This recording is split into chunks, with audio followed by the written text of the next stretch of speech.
Hey guys, so today we have a Jura Espresso C60 that was brought to us. The issue being that the steam valve was leaking. So we opened it up and we were able to replace it successfully. So right now I'm pulling a shot.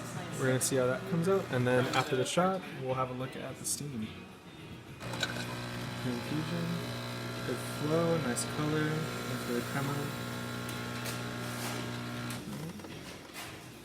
Nice.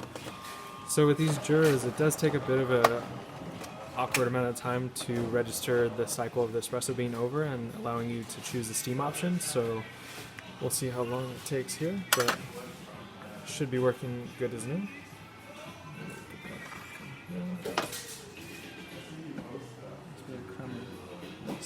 Alright, so the way it works when you want to use the steam option is it has these touch options. So you want to hold your finger there until it says steam, then it shall say heating, as it does there. It takes about 20 seconds or so, and then it'll give you a thumbs up to start heating, or to start steaming actually.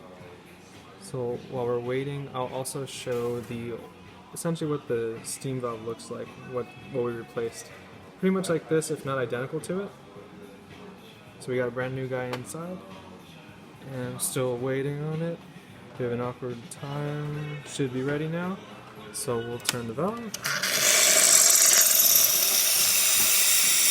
looking good. Powerful. Alright, I'll stop it right there. If you like our videos and want to see more, don't forget to like and subscribe, along with giving us a thumbs up. See you later.